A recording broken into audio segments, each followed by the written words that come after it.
Hello and welcome to my channel. If you'd like to join any of my weekly meetings or book a private session with me, please click on the links below or go to my website.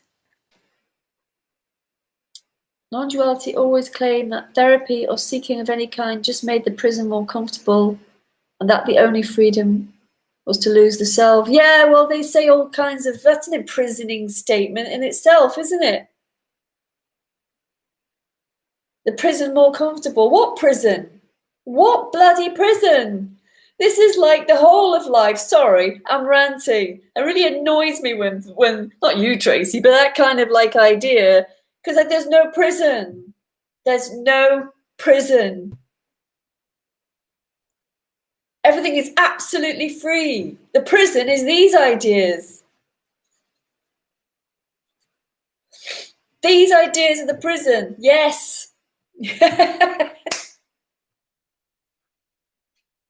Yay, rant. I've seen it time and time again. I've been doing this long enough now to see people actually in a prison because they're too scared to go and get some therapy or explore other things in their lives, like reading tarot cards or doing psychic stuff or anything that is disapproving of. Well, life is free. It's all free. It doesn't matter what the hell we do. It doesn't matter. It's such a wonderful expression of life. The good old sticky beliefs, I'm missing something, I'm waiting for something to happen, seems to happen a lot, and they're usually very subtle, sneaky little fuckers. Yeah, they're pages in the book that have been written by somebody else. I'm missing something. I'm waiting for something. I'm waiting for that moment where I'm shopping for trousers and the whole reality will reveal itself.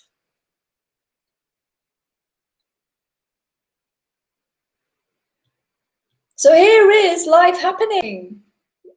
We're waiting for something to happen when nothing's going to happen because there is no going to. It's always here. It's always here happening. You can't get it right and you can't get it wrong. All this idea about no free will or free will, who's to say? And then when this idea of no free will and no control, it can put people into a bit of a fugue, you know, like a bit of a fugue.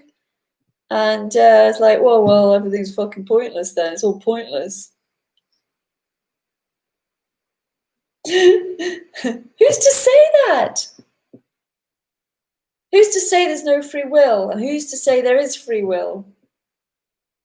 How would anybody know?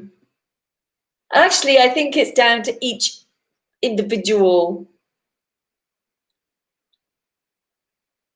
You're right, though. They're two concepts I've heard from others and taken them to heart. Yeah, scrap them, man. Scrap them. Scrap them. You know, it's been going on too long. Just dump them. Just rip them out of the book. Get rid of them. They're bullshit. It's already happening. You're just thinking it's not. You're just thinking it's not. This isn't it.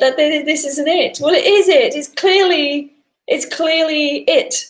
It's clearly the great expression we call life. The great expression we call life. Yeah, because they're talking from their experience. So maybe their experience, who knows? Yeah, because I have experiences. I'm not going to lay them on everybody else as if there's some kind of wisdom. That'd just be absurd. As if I would know, like, you know, my crazy life. I want to impose that on everybody else. Because this is my life as it is, And it's this world, and it's completely different from your world. Completely different. But when life becomes this nihilistic, empty, hopeless, because that's what it can create. That can create, oh, it's hopeless. I'm just going to be destined to feel like shit forever. And then, you know, as Tracy said, then they say about the prison, making the prison more comfortable. Well, first of all, there isn't a prison. And secondly, what's wrong with making life more comfortable? What's wrong with it? Nothing. Yes, I've been learning about attachment theory and styles of understanding more about patterns in relationships, which would be frowned upon as working on the self is supposed to be ridiculous. Yeah. You know, you are a completely unique expression in this life. And this life is free to be what it is, without judgment, without frowning upon it. Because as soon as someone frowns upon that, they've literally trodden on your pearls. It's like casting pearls before swine.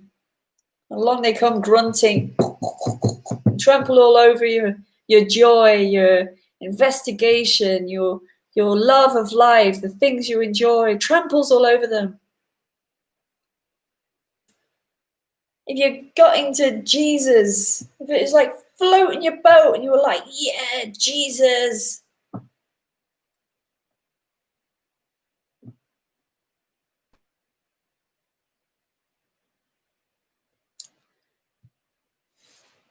Yeah, love that.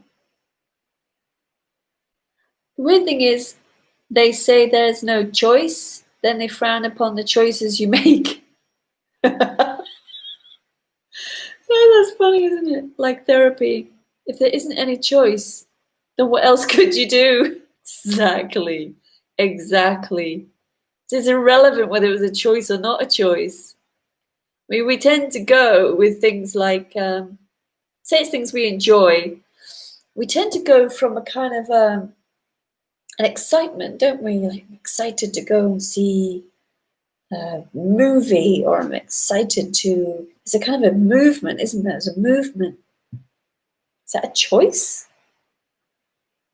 Could be not.